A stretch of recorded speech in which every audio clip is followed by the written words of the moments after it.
Abran sus Biblias, por favor, en la primera carta a los Corintios 16, capítulo 16.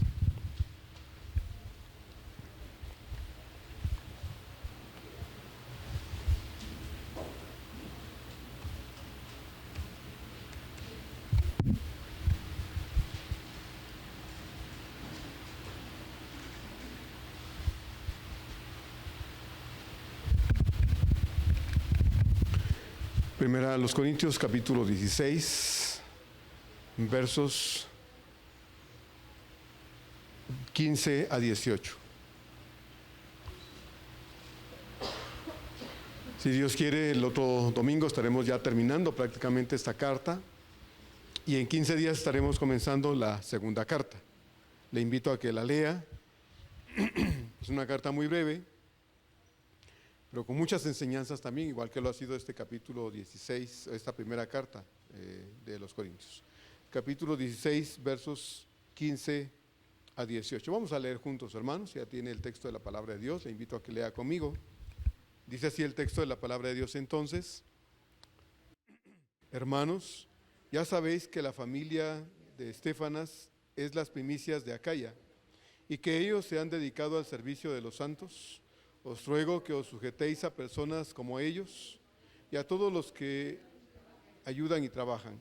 Me regocijo con la venida de Estéfanas, de Fortunato y de Acaico, pues ellos han suplido vuestra ausencia, porque confortaron mi espíritu y el vuestro. Reconoced pues a tales personas.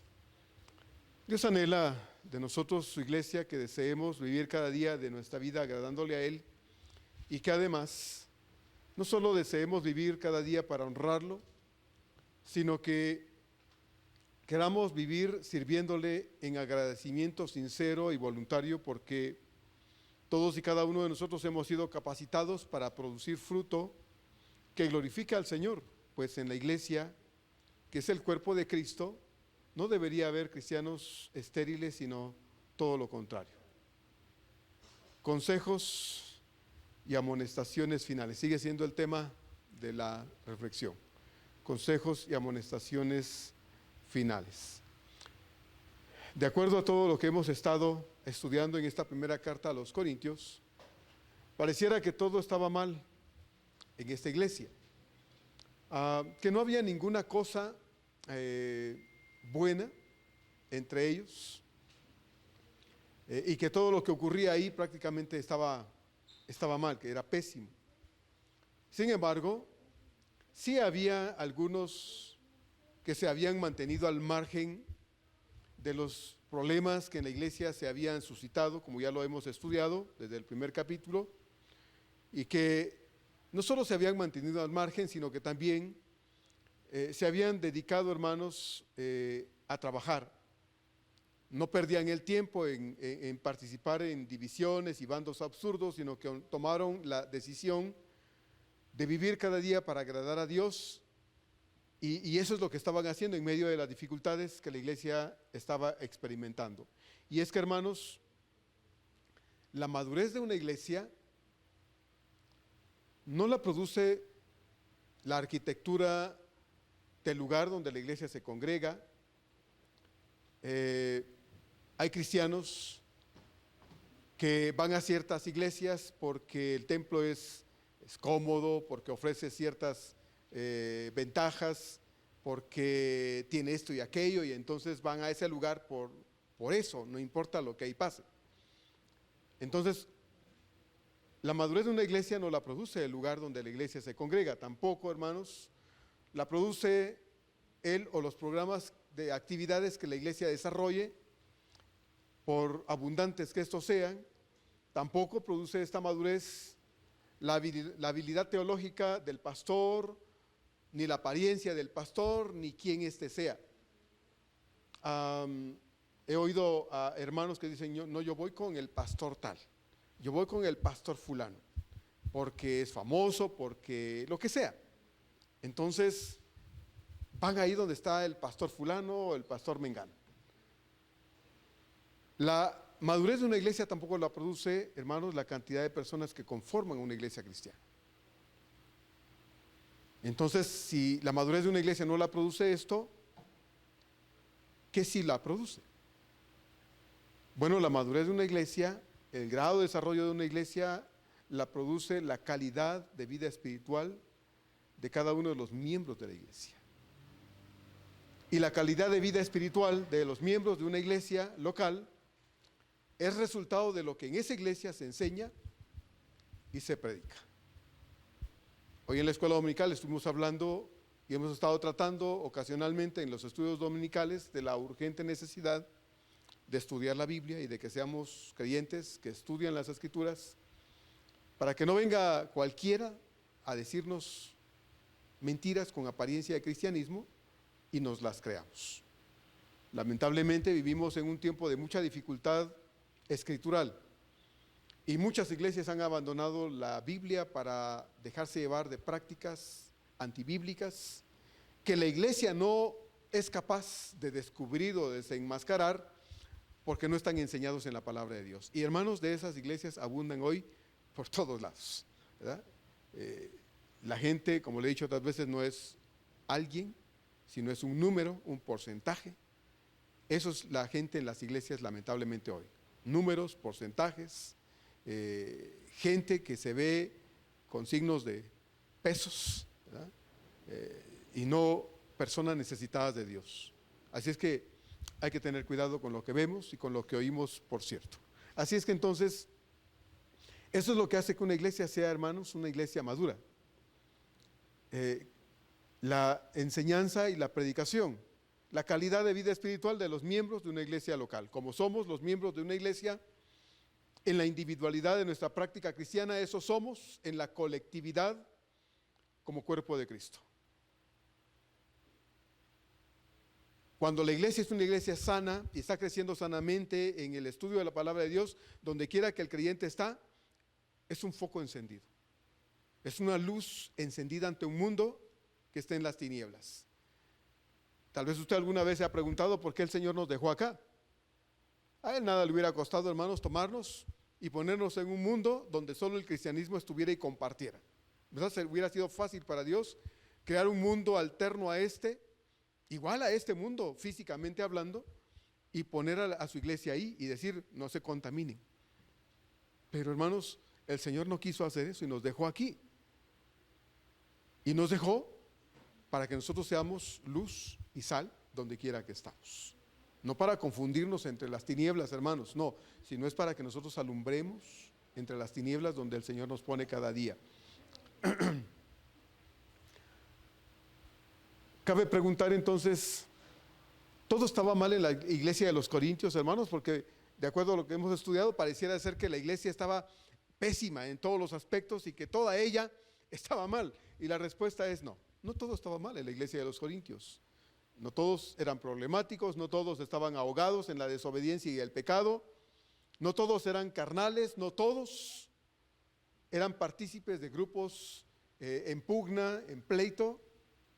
Algunos, gracias a Dios, se habían mantenido al margen, aislados de los conflictos y eran la causa, óigalo bien, estos que se habían mantenido al margen y aislados de los problemas en la iglesia, eran la causa por la que Dios, hermanos, no había quitado el candelero de esa iglesia en la ciudad de Corinto, una ciudad pecadora.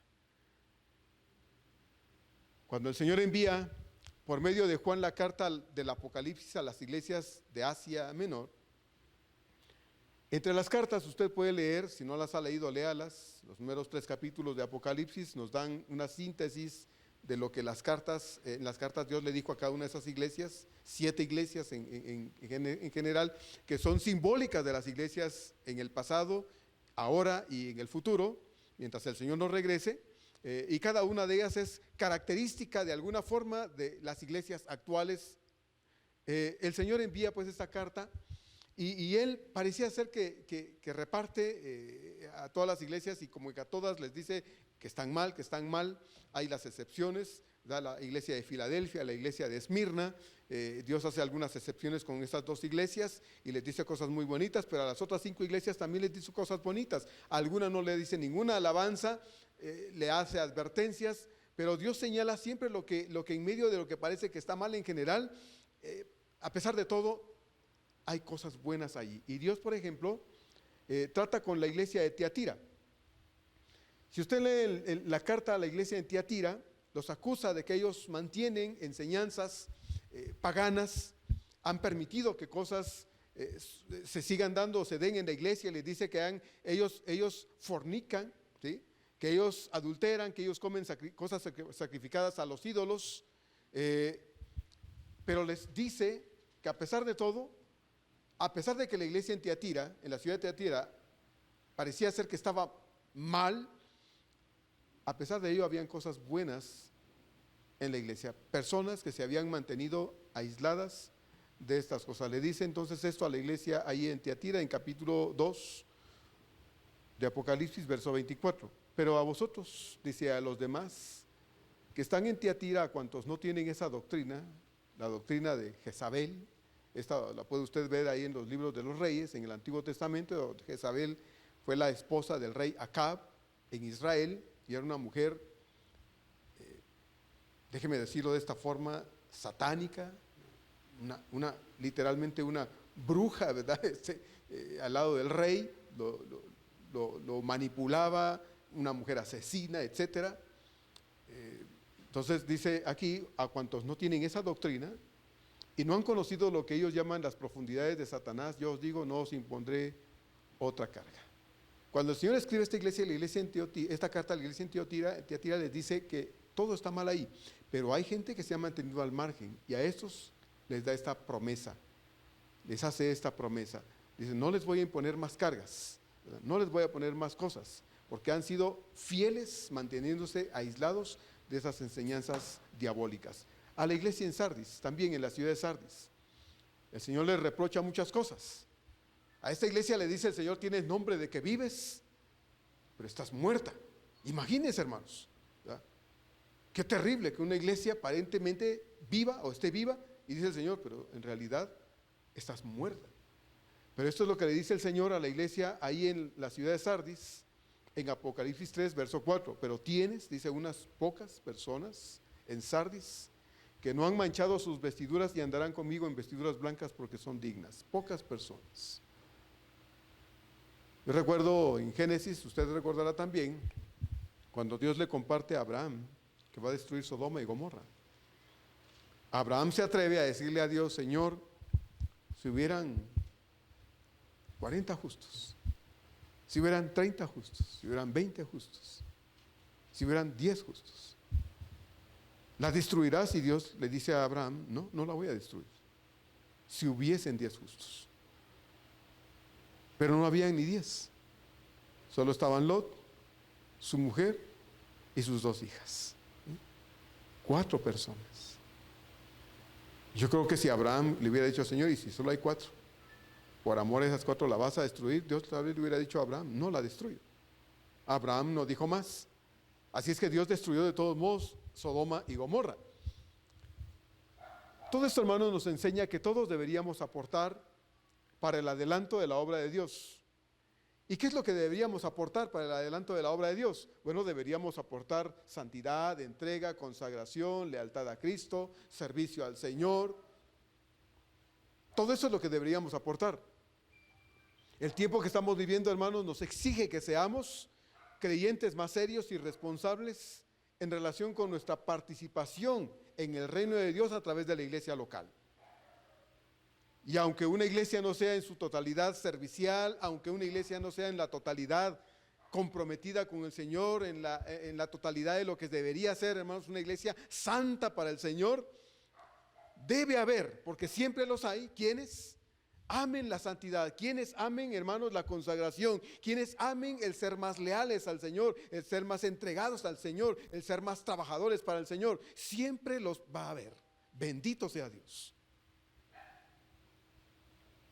Y por cuya causa el Señor siempre va a mantener a su iglesia donde está.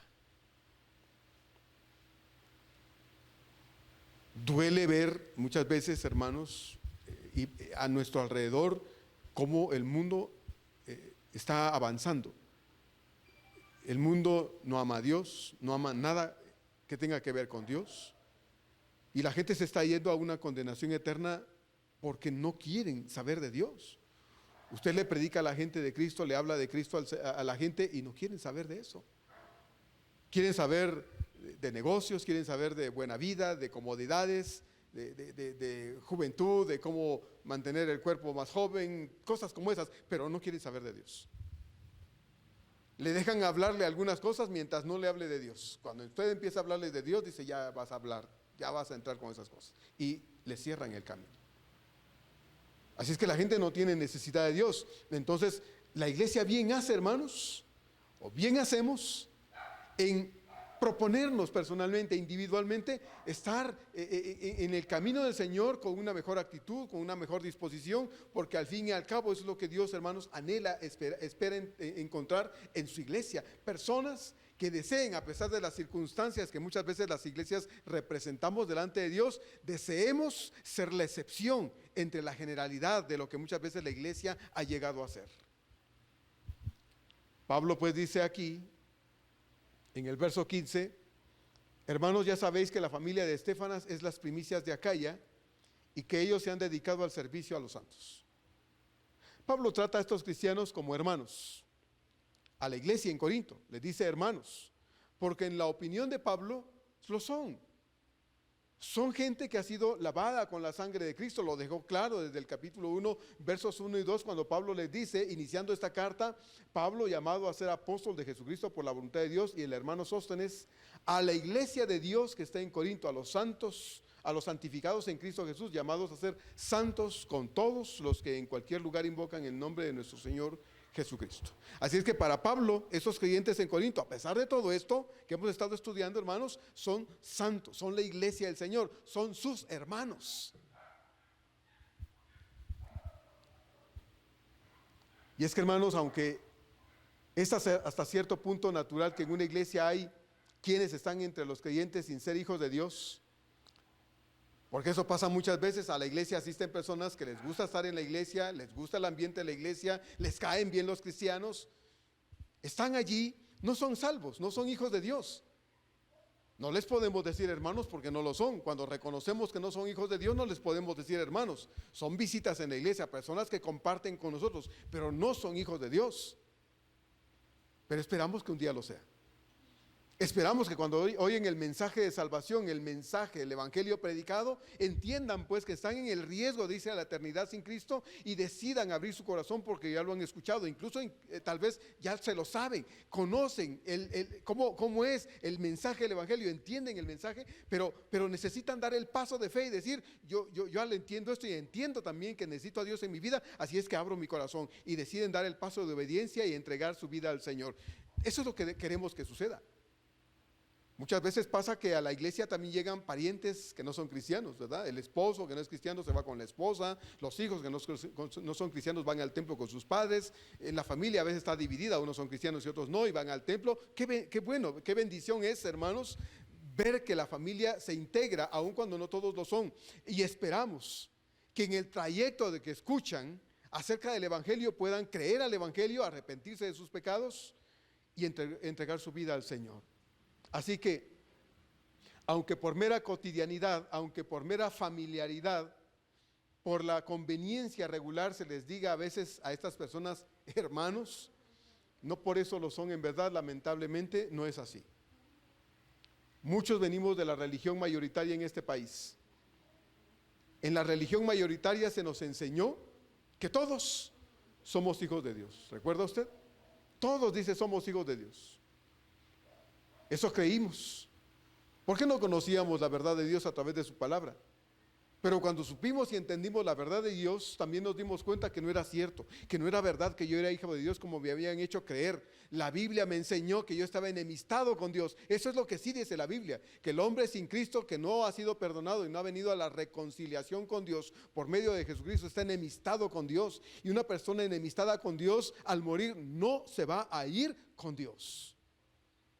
Cuando esa persona entiende el mensaje de salvación y se da cuenta que la enemistad con Dios lo tiene separado de Dios, intenta, porque sabe que eso es peligroso eternamente para él o para ella, intenta acercarse a Dios y le dice: Señor, aquí estoy, entiendo el mensaje de salvación, así es de que lo acepto por fe, me arrepiento de mis pecados, te abro mi corazón. Te reconozco como mi Señor, mi Salvador personal. Cuando la persona entiende pues que lejos de ser hijo de Dios, está enemistado con Dios, reacciona, eso es bueno. Dice por ejemplo Romanos 5:10. Porque si siendo enemigos fuimos reconciliados con Dios por la muerte de su Hijo, mucho más, dice, estando reconciliados seremos salvos por su vida. No hay una relación del hombre con Dios si éste no ha reconocido a Cristo como su Salvador personal. Está enemistado con Dios. Colosenses 1:21 también dice, y a vosotros también, que en otro tiempo eras extraños y enemigos en vuestra mente, haciendo malas obras, ahora os ha, dice Pablo, reconciliado. Éramos sin Cristo Jesús, extraños y enemigos de Cristo Jesús. Así es que no todos somos hijos de Dios. Solo quienes reconocemos nuestro pecado, que es lo que nos enemista con Dios, y nos arrepentimos de nuestros pecados, pedimos perdón a Dios genuinamente y le pedimos que venga a nuestro corazón, somos quienes somos reconocidos como verdaderos hijos de Dios. Juan 1:12 nos recuerda esas palabras que debemos saber de memoria, pero si usted no las sabe, así dice la palabra del Señor. Juan 1:12, mas a todos los que le recibieron, a los que creen en su nombre, dice, les dio potestad de ser hechos hijos de Dios. Esta es una de las enseñanzas fundamentales de las Escrituras para todo nuevo creyente. Y todo nuevo creyente necesita entender perfectamente que esta es la verdad de Dios, que solo es a través de Cristo que se llega a ser hijo de Dios, que solo es a través del arrepentimiento de los pecados que llegamos a obtener el perdón de los pecados cuando lo pedimos y que somos perdonados. Y ese perdón de pecados nos hace ser hijos de Dios, declarados, reconocidos como hijos de Dios. Todo nuevo creyente entonces necesita entender esto, porque de entender claro esto, hermanos, va a depender el resto de su vida, su relación y comunión con su nuevo Señor. Ahora Pablo cita en este verso número 15, dice aquí, cita a la familia de Estéfanas. ¿Quiénes eran la familia de Estéfanas? ¿Quién era Estéfanas y su familia? Bueno, Pablo dice que fue las primicias de Acaya, la región donde estaba la ciudad de Corinto, a donde Pablo había llegado años antes predicando el Evangelio.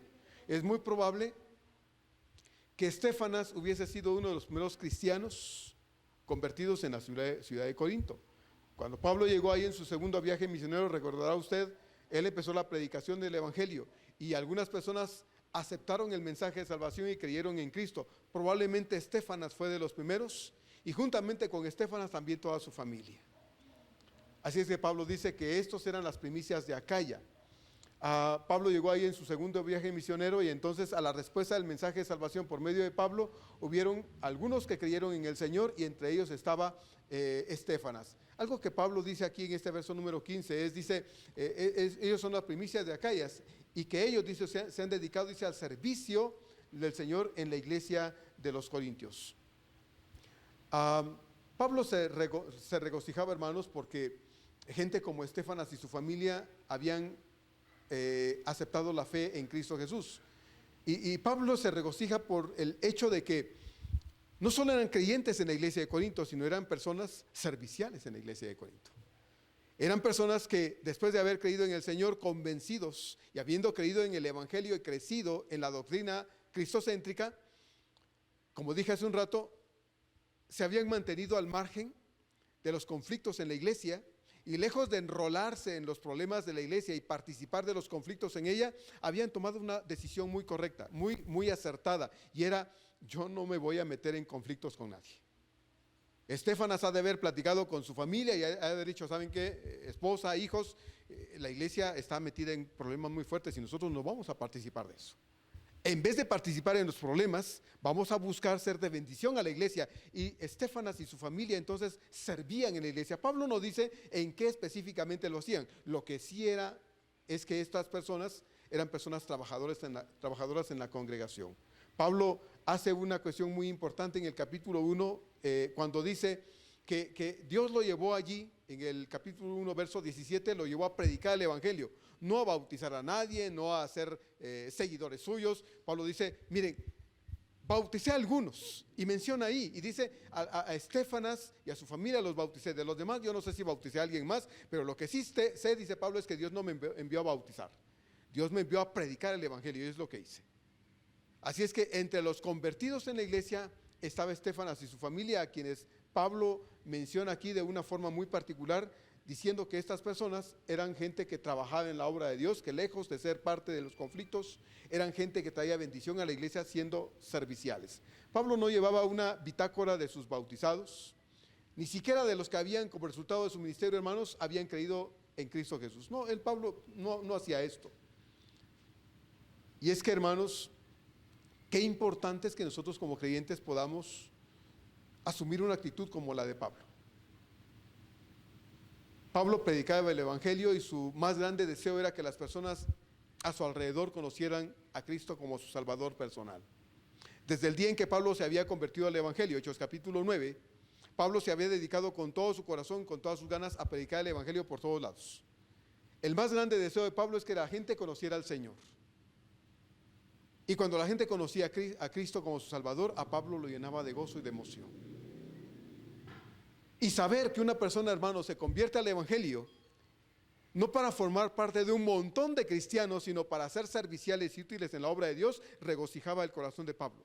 Y eso es algo que, hermanos, debe ser algo que a nosotros nos mueva también a asumir una actitud como la de Pablo. Mire, nosotros, hermanos, somos una iglesia cristiana que entiende que Dios no nos llamó, hermanos, a estar aquí reunidos cantando bonito, aunque cantemos bonito, viéndonos bonito como grupo, como iglesia local, aquí sentados oyendo, celebrando estos cultos de adoración.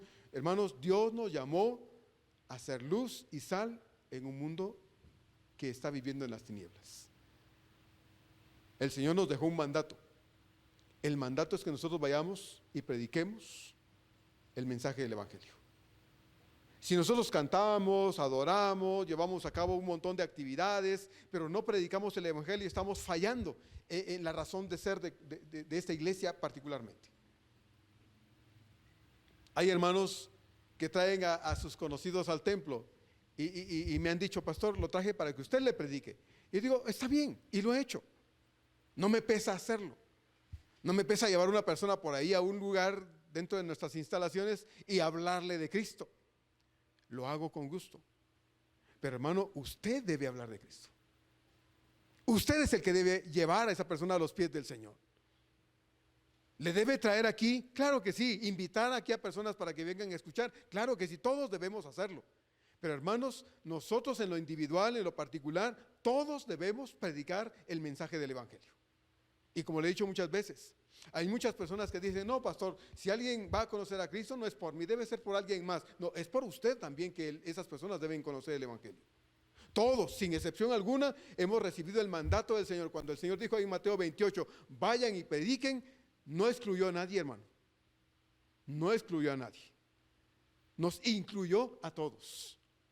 Usted y yo somos testigos de Cristo. En su segunda carta, Pablo va a decir que usted y yo somos embajadores del Señor. Donde quiera que usted esté, usted representa a Cristo. Usted es un representante del Señor donde quiera que usted esté. Usted es embajador del Señor. Segunda de Corintios 5, 20.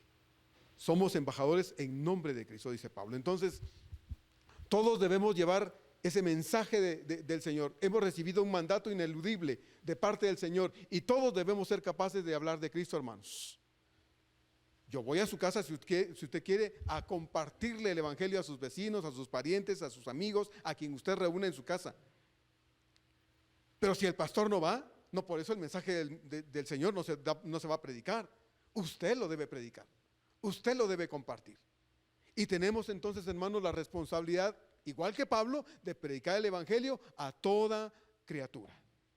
Yo le pregunto a usted, hermano, le quiero mucho, le aprecio mucho. Yo le pregunto: ¿cuántas personas usted ha traído a los pies del Señor para que le conozcan como Salvador personal? ¿Cuántas personas? ¿A cuántas personas usted le ha predicado desde el día en que usted se convirtió a Cristo hasta hoy? ¿Cuántas personas han conocido a Cristo a través de usted? Porque si la respuesta fuera, y ojalá, yo deseo que no haya habido alguien que diga: no, yo nunca, no, que todos hayamos alguna vez predicado el evangelio. El que alguien reciba a Cristo o no es asunto suyo. Acuérdese que usted no convence a las personas, eso es obra del Espíritu Santo. Pero lo que sí debemos hacer es predicar el evangelio. Y si en ese momento, cuando usted predica el evangelio a alguien y le comparte el evangelio a una persona, esa persona le dice, oye, ¿cómo le puedo hacer? Usted le debe guiar y le debe llevar a que esa persona abra su corazón a Cristo en ese momento. Así es que, hermanos, tenemos un deber del cual ninguno de los que estamos acá nos escapamos. No, lo siento mucho, pues usted ha creído en Cristo Jesús, usted es testigo del Señor. Usted necesita hablar de Cristo. Esta familia de Estéfanas era una familia muy trabajadora en la obra de Dios. Entonces se dedicaban, dice Pablo, a servir a los santos, aunque Pablo no especifica qué era lo que hacían. Pablo sí dice que servían a la iglesia del Señor. Y hermanos, ¿cuánto hace falta en las iglesias esta clase de cristianos? Recordemos que nuestro ejemplo perfecto de servicio, hermanos, fue nuestro amado Señor. Él expresó que qué importante es para nosotros asumir una actitud y disposición como la suya, de servir. Él dijo ahí en Mateo capítulo 20, verso 28 estas palabras: como el Hijo del Hombre no vino para ser servido, dijo, sino para servir y para dar su vida en rescate por muchos. En Juan 13 usted recordará que Juan describe ahí que después de que venían, parece que venían de Betania, llegaron a donde estaban viviendo, y después de llegar al lugar del camino, con sus chanclitas, ¿verdad?, todas llenas de tierra, el sudor de sus piecitos, se había hecho lodo en sus pies. Ahí estaba, dice Juan, la tina, la palangana o el recipiente, como usted le quiera decir, donde el agua se conservaba, y estaban las toallas ahí para que el esclavo, que era el que hacía esta función en la casa, ¿verdad?, pudiera lavar los pies de la familia, pero no habían esclavos ahí. Así es que todos llegaron y se acomodaron muy bien, y ninguno se acometió a lavarse ni siquiera sus propios pies. Pero dice el texto ahí en Juan 13 que el Señor se levantó, y usted conoce bien el párrafo de la Escritura. Se levantó, se despojó de sus ropas externas, se amarró la toalla en la cintura, tomó el recipiente con agua y empezó a lavarle los pies a los discípulos. Se dio una cuestión ahí con Pedro, pero le lavó los pies a todos, incluyendo a Judas. Y después de que hubo lavado los pies, les dice en los versos 13 a 17 de Juan 13 estas palabras a sus discípulos: vosotros me llamáis maestro y señor, y decís bien, porque lo soy. Pues si yo, el Señor y el Maestro, he lavado vuestros pies, vosotros también debéis lavaros los pies los unos a los otros. Porque ejemplo os he dado para que como yo os he hecho, vosotros también hagáis. De cierto os digo, dice el Señor, el siervo no es, y yo lo pongo en letras más negras en mis notas, no es mayor que su Señor, ni el enviado es mayor que el que le envió. Y luego el verso 17 dice el Señor: si sabéis estas cosas, bienaventurados seréis, dice, si las hiciereis. La bienaventuranza no está en el hecho de saberlas. La bienaventuranza está en el hecho de hacerlas, hermanos, hacerlas.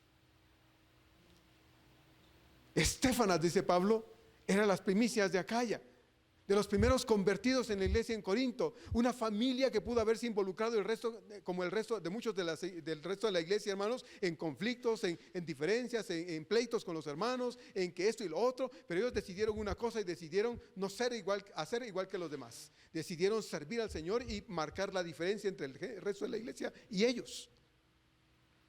Por eso Pablo dice, sirviendo a los santos. Eran gente trabajadora. ¿Cómo sirvió nuestro Señor? ¿Cómo sirvió nuestro Señor, hermanos?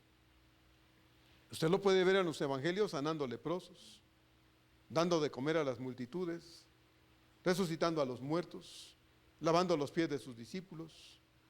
Pero sobre todo, hermanos, la forma más hermosa del servicio de Dios a nosotros, como dice Filipenses 2:8, y estando en la condición de hombre, se humilló a sí mismo, haciéndose obediente hasta la muerte, y muerte de cruz. Hoy vamos a recordar eso. Esa fue la forma más hermosa como el Señor nos sirvió, hermanos. Se hizo como un siervo, dejando su gloria, no su divinidad, dejó su gloria para venir a este mundo pecador y hacerse como nosotros, un ser humano, y dar su vida. Esa fue la forma más hermosa como el Señor nos mostró su amor. Estéfanas y su familia habían aprendido muy bien esto, hermanos, y por esto eran dedicados en lo que hacían, servían a los santos. La palabra que Pablo emplea para señalar cómo era el servicio de Estéfanas y su familia, dedicados, cómo servían, indica, hermanos, entrega. Indica entrega. Es decir, que lo que hacían lo hacían con pasión, con diligencia, con disposición. En otras palabras, se podía contar con él y su familia para lo que fuera necesario. Se podía contar con ellos. Hermano, qué hermoso es saber que hay gente en la iglesia con la que uno puede contar para lo que sea. Qué bonito. Como también se llega a saber con quienes uno no puede contar, ¿verdad? Alguien me dijo una vez, hablando acerca de ser parte de la iglesia, me dijo: pastor, yo no he vivido cosas difíciles con hermanos, y cuando yo llegué a esta iglesia con mi hermana y mi hija, me gustó ser parte de esta iglesia y sentirme parte. Dice, aunque no me gusta convivir con la gente. Por eso cuando termina el culto, usted me ve, agarro a mi hija y me salgo. Y atrás de mí va mi hermana. Y cuando hay convivios en la iglesia, pastor, por eso no me quedo. No me gusta la convivencia con la gente porque he vivido malas experiencias con hermanos. Y no quiero que me lastimen a mí y menos a mi hija y a mi hermana. Así es que si usted, hermano, me dijo, ¿está de acuerdo y no me quiere obligar a tener una relación con la gente? Me quedo. Y si no, mejor me voy. Dije, hermana, es bienvenida. Si usted quiere estar aislada y vivir aislada, es su decisión, pero aquí es bienvenida. Usted, su hermana y su hija. Si no quiere convivir con los hermanos, no lo haga. Pero usted ha leído la Biblia tantas veces y no ha entendido que la iglesia es un cuerpo. Y que como cuerpo no tenemos miembros aislados. El cuerpo que se aísla, se muere. Bueno, pero sí puedo seguir viniendo. Sí, hermana, es bienvenida. Nos da gusto tenerla aquí entre nosotros, a usted y a su familia.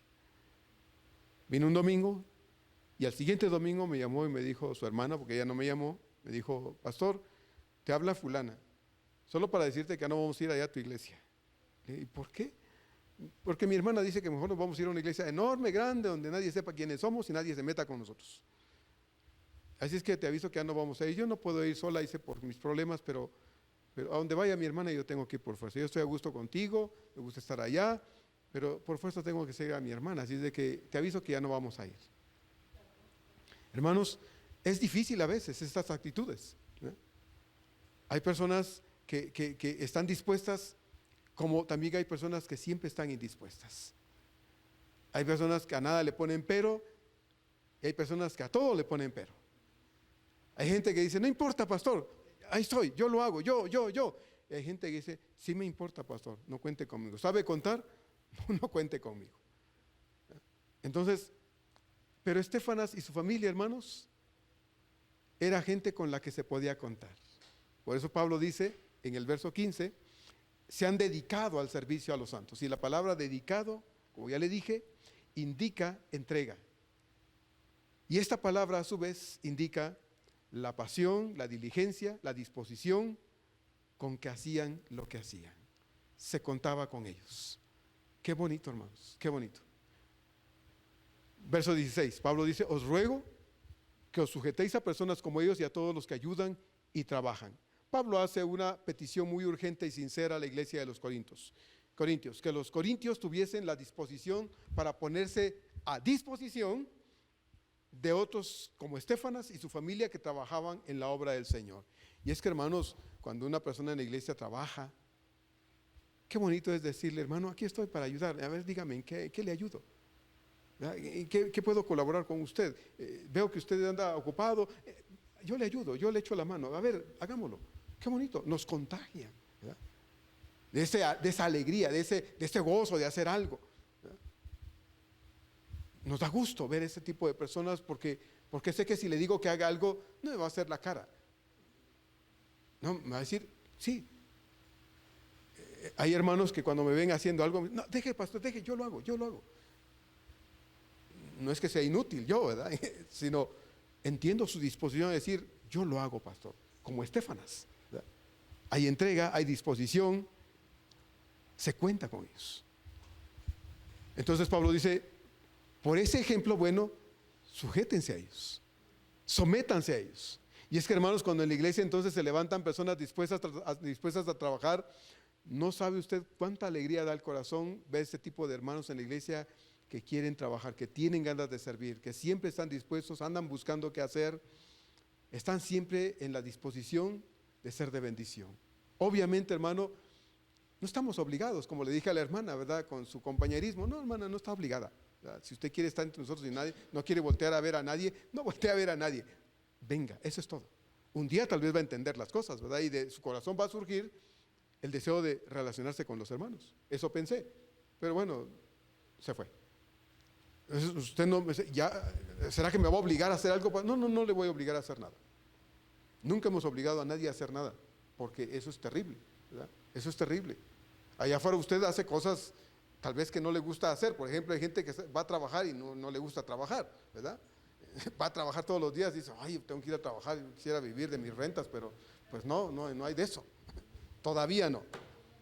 Hay gente que va a un trabajo que no le gusta. Y ahí está todos los días, aguantando, ¿verdad? Y no le gusta, pero ahí está, ni modo. Hay gente que lucha y lo llaman a comer y dice, ay, voy a comer, pues. Se sienta a comer a fuerza, porque tal vez lo que le sirvieron no le guste, o porque no tiene apetito y está comiendo a la fuerza. Hay gente que se pone a hacer algo en la casa porque le pidieron que lo hiciera, lo está haciendo de mala gana. Termina y dice, ay, qué bueno, ya terminé, ya. Hacemos cosas, hermanos, que no nos gustan, con las que no estamos contentos. Allá afuera puede ser que pase, hermanos, pero aquí no. No debería. Aquí no debería ser. Puede ser, quizá, que por la insistencia del pastor alguien pueda reaccionar y diga, bueno, ahí voy, pues ahí le voy, pastor. Lo voy a hacer para que se calle la boca de que esté insistiendo y que... Puede ser. Quisiera pensar que no, pero pudiera ser. Pero mejor no lo haga, porque no me hace un favor. No le hacemos un favor a la persona que nos pide ayudar, que nos pide dirigir un culto, que nos pide alguna cosa. No le hacemos un favor a la persona, hermanos. ¿Sabe qué? Le hacemos un servicio a Dios. Le hacemos un servicio a Dios. Si usted al venir al templo viene temprano y al sentarse ve que la silla está empolvada, no diga, esos hermanos no limpian bien, empieza a decir un montón de cosas. No, vaya, consiga un trapito y limpie las sillas. Todas, pastor, sí, todas. Límpielas. Vaya a los salones y vea que las mesas ya están empolvadas, límpielas también. Mire, Dios lo trajo temprano para que lo hiciera. No lo trajo para que se siente ahí cómodo y diga, ay, su problema, hay que se ensucie en todo. Yo ya limpié mi silla y se acabó. No, hágalo. Sirva al Señor. Porque es a su Señor a quien lo entrega, a quien le da el servicio. Dice Colosenses 3:22-24, siervos, obedeced en todo a vuestros amos terrenales, no sirviendo al ojo como los que quieren agradar a los hombres, sino con corazón sincero, temiendo a Dios. Y todo lo que hagáis, hacedlo de corazón como para el Señor, no para los hombres, sabiendo que del Señor recibiréis la recompensa de la herencia, porque a Cristo el Señor servís. Lo que usted haga, hermano, lo hace al Señor. Pablo pide que la iglesia pudiera estar dispuesta a someterse a gente como Estéfanas y su familia, que son creyentes ejemplares o fueron creyentes ejemplares en servicio, en sometimiento a Pablo, a la obra de Dios, al Señor. Dice Pablo, entonces ahora ustedes sométanse a gente como ellos también. No está pidiendo que se sometan al líder. No está pidiendo que se sometan a aquel que está ejerciendo dominio y gobierno en la iglesia. No, hermanos. Mire, en la iglesia del Señor no hay caciques. En la iglesia del Señor no hay dueños. No. Puede que usted regalara todas las sillas en las que usted y los demás nos sentamos. Que usted dijera un día, voten eso, yo voy a construir ahí esto. Puede que usted lo hiciera. Eso no lo hace dueño de la obra de Dios. Solo nos hace partícipes de la obra de Dios, servidores de Dios. Y todos podemos servir en lo que sea. Recordemos pues que la iglesia está caracterizada, hermanos, por la verdad acerca de que todos somos siervos aquí. Aquí no hay jefes, aquí el jefe es el Señor. Aquí no hay quien mande, aquí el que manda es Cristo. Todos, incluyéndome, somos siervos del Señor. Pablo dice entonces en el verso 17, y me regocijo, Dice, me regocijo con la venida de Estéfanas, de Fortunato y de Acaico, pues ellos han suplido vuestra ausencia. Es muy probable que fueran estos hombres, hermanos, los que llevaron una carta que no tenemos, con todas las preguntas que la iglesia quería hacerle a Pablo, y que fueron los que compartieron a Pablo el estado espiritual, fraternal y crítico que la iglesia estaba atravesando. Pudiera ser que estos hubiesen llegado juntamente con la carta y decirle a Pablo, pero fíjate que esto y esto y esto y esto y esto, y lo pusieron al corriente de las circunstancias en que la iglesia estaba atravesando en ese momento. Pablo dice, yo me alegro, me regocijo con la venida de estos hermanos. Y me alegro porque son hermanos preocupados por la obra de Dios. A los que les angustia que hayan cosas en la iglesia que suceden y no se están arreglando, que suceden y no se corrigen. Hoy estábamos hablando en la escuela dominical de cuestiones, cosas que pasan en las iglesias y que a veces la iglesia ve y dice, mejor me callo. No me meto en problemas. ¿Verdad? ¿Para qué me meto en problemas? No, si algo no está bien, usted lo debe decir. Usted debe llamar al pastor o a quien sea y decirle, oye hermano, mire, me doy cuenta de esto o de esto o otro. Hay que platicarlo, porque si no nos hacemos partícipes del problema. Callarlo no arregla las cosas, hermanos, complica las cosas. Y hablando de la obra de Dios, hace las cosas aún más terribles. A Pablo le dio gusto ver a estos hermanos, porque eran personas trabajadoras en la obra de Dios. Por eso Pablo dice, me alegro, me regocijo cuando veo a Acaico, a Estéfanas, a Fortunato. Porque sé qué clase de hombres son en la iglesia, los conozco y sé que no son hombres que son abusivos, que no son gente que está tratando de hacer daño a los hermanos, no, son gente trabajadora y me alegro al verlos. Juan en su tercera carta, cuando escribe su tercera carta en los versos 1 al 4 dice, el anciano Agayo, el amado, a quien amo en la verdad. Y luego dice Juan, amado, yo deseo que tú seas prosperado en todas las cosas y que tengas salud, así como prospera tu alma. Mucho me regocijé, dice Juan, cuando vinieron los hermanos y dieron testimonio de tu verdad, de cómo andas en la verdad. No tengo, dice entonces Juan, yo mayor gozo que el oír que mis hijos andan en la verdad. A Juan le alegraba saber que sus hermanos, donde él había sido pastor, estaban perseverando en las cosas de Dios y que no eran gente conflictiva, al contrario. Dice Juan de Gallo, no le vaya a poner así a su hijo, ¿verdad? Por favor, pero dice Juan de Gallo, bueno, me alegro de que andas en la verdad, de que perseveras en ella y que no eres un creyente problemático en la iglesia, sino un creyente que trae bendición a la obra de Dios. Me alegro, dice Juan, me gozo el saber que mis hijos andan en la verdad. Solo imagine usted esto, que Estéfanas, Fortunato y Acaico hubiesen sido de esos hermanos problemáticos en la iglesia, de esos que le hicieron hacer entripados a Pablo cuando estuvo en Corinto, y que ahora, estando Pablo en Éfeso, llegan allá a ver a Pablo. ¿Cómo hubiera sentido Pablo de ver a esos tres, ¿verdad?, que le hicieron pasar tiempos difíciles, llegando ahora a visitarlo a Éfeso? Yo creo que aún Pablo los hubiera recibido bien, pero con mayor razón si eran hermanos que amaban la obra de Dios, estaban siendo de bendición en la obra de Dios. Claro está entonces que estos eran personas serviciales en la obra de Dios, así es que Pablo se siente agradecido con la venida o la llegada de estas personas a visitar a Pablo, a entregarle una carta con las interrogantes, las dudas que la iglesia tenía acerca de estas cuestiones que hemos estado estudiando en esta primera carta a los Corintios.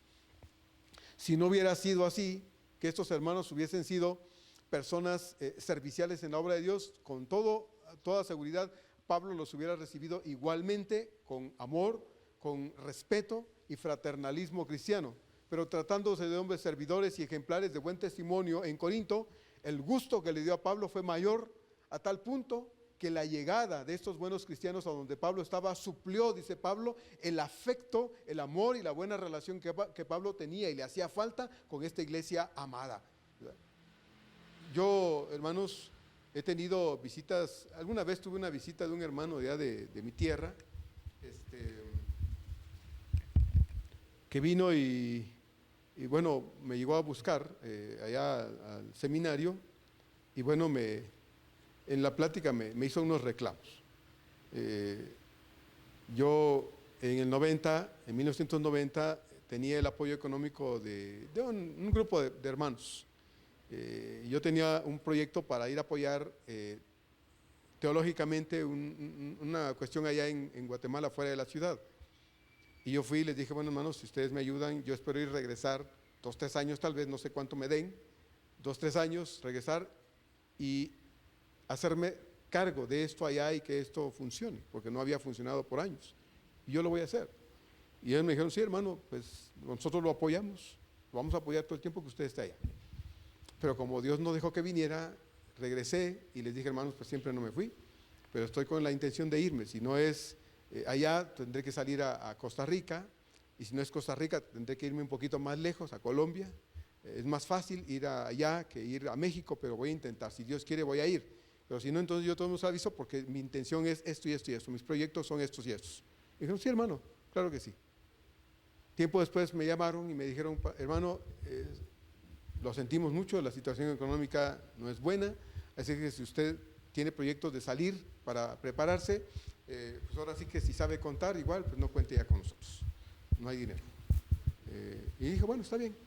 Pues este hermano llegó y me dio gusto verlo, pero entre la plática me reclamó y me dijo diversas cosas. Me dijo, hermano, pues usted no ha mandado a decir nada, cuándo se va a ir, y los hermanos están esperando allá que les diga cuándo usted va a llegar allá para hacerse cargo de lo que usted dijo que sí iba a hacer cargo. Y hermano, pues es una irresponsabilidad de su parte no estar en contacto con los hermanos allá, porque sí. Y bueno, yo lo dejé hablar y le dije al final, hermano, le quiero decir esto con todo el respeto que usted se merece de mi parte. Solo Dios y yo sabemos cómo estoy aquí en México. Si como o no como, si tengo para pagar mi preparación en el seminario o no tengo para pagar, si debo o no debo, cómo le hago para transportarme, cómo le hago para estar calzado, para estar vestido, si tengo para medicinas cuando me enfermo porque no soy de acero. Solo Dios lo sabe. Porque así como usted me reclama que yo no me comunico para allá, quiero decirle, hermano, que tampoco ellos me han llamado jamás aquí para preguntarme si estoy vivo siquiera. Y tal vez usted no lo sabe, pero cuando yo me vine, me dijeron que no había dinero y que no me podían apoyar. Así es que, hermano, mire, si Dios quiere y me regrese y desea y pueda trabajar, vamos a hacerlo. Pero si no, hermano, discúlpeme, pero yo no soy propiedad de nadie, excepto de Dios. Yo no estoy vendido con nadie allá. Yo estoy vendido con el único con quien yo podía estar vendido, y es con mi Señor. Y lo que Él desee, yo voy a hacer. Entonces, dígale a los hermanos que yo lo siento mucho, pero yo no sé qué es la voluntad de Dios para mí.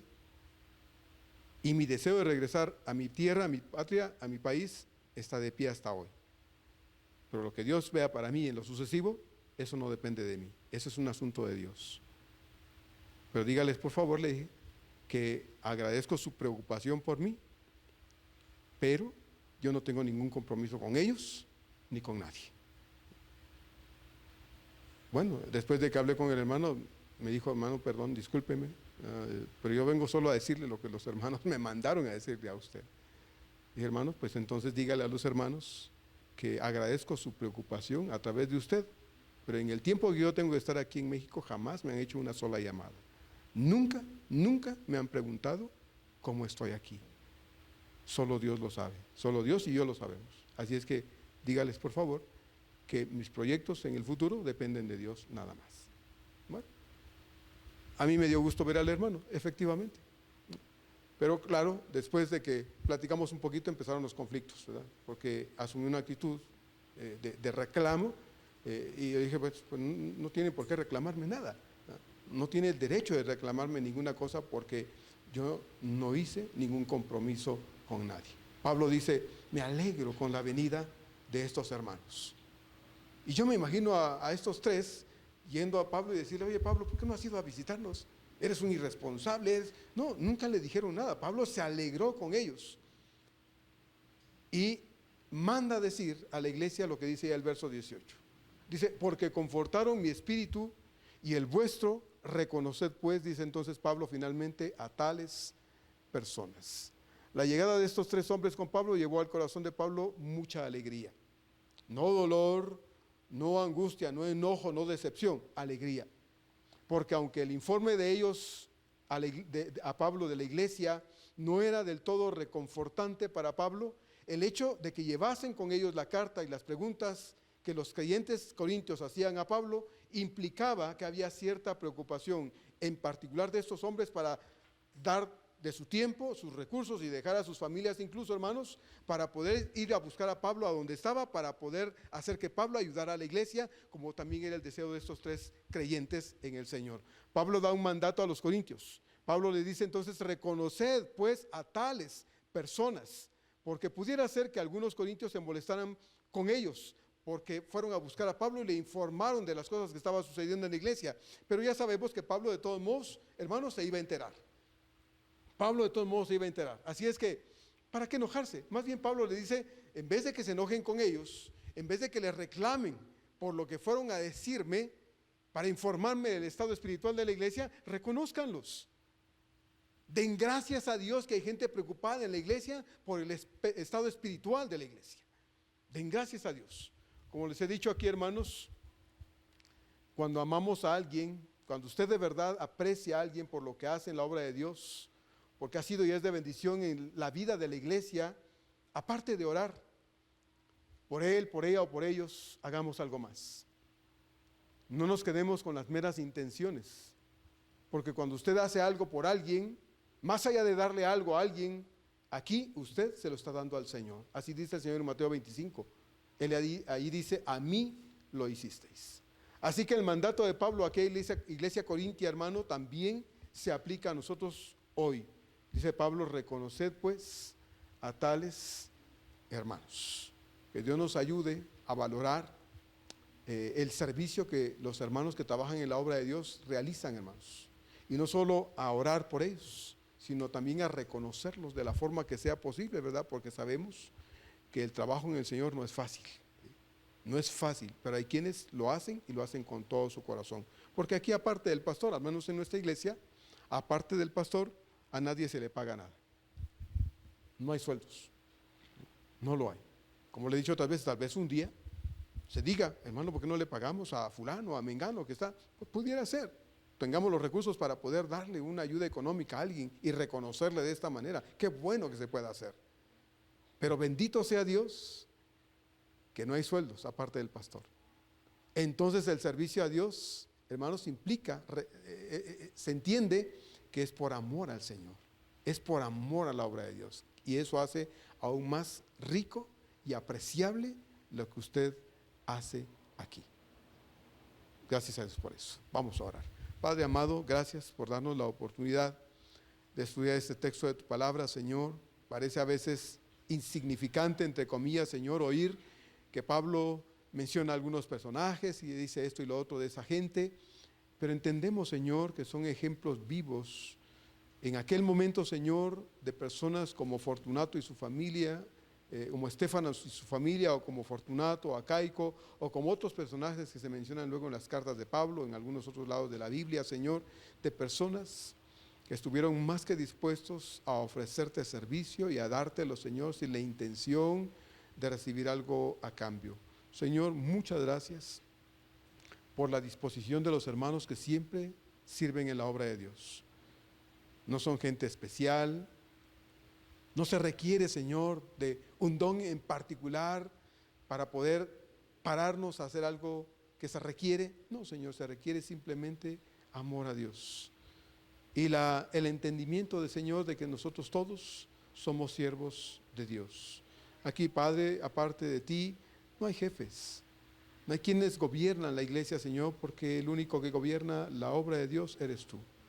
Y todos, incluyéndome, Padre, nos sometemos a ese gobierno tuyo, a ese mandato tuyo, a ese liderazgo tuyo. Hay gente, Señor, que ocupa funciones en la iglesia, eso es cierto, porque es necesario, Señor, que hayan personas dirigiendo ciertas áreas de la iglesia, siendo líderes en algunas áreas de la iglesia. Pero el ser líder, Señor, estar al frente de un ministerio, de un área en la iglesia, no nos hace mejor que nadie, Padre. No, nos hace más responsables. porque tú dijiste alguna vez, Padre, que al que más se le confía, más se le va a dar. Así es que te pedimos, nos ayudes, Señor, a ser responsables en lo que hacemos, porque de corazón, Señor, yo creo que sí, hemos aceptado las responsabilidades que tratamos de cumplir de todo nuestro corazón. Bendícenos pues, Señor, te lo pedimos y ayúdanos a servirte sin quejas, sin esperar que se nos recompense, se nos mencione, se nos haga algún reconocimiento en particular. Señor, ayúdanos a servirte y a hacerlo de todo corazón. Ya sabemos que todo premio, si es que hubiese alguno, Señor, más allá y más aún de la salvación que tenemos, si hubiese algún premio, Señor, lo darás tú aquel día estando en la presencia del Padre Celestial. Así es que, Señor, muévenos a ser útiles en tu obra y a buscar, Padre, ser fructíferos, porque no hay cristiano estéril en la obra de Dios. No debería de haberlo. Te lo pedimos en el nombre de Cristo Jesús. Amén.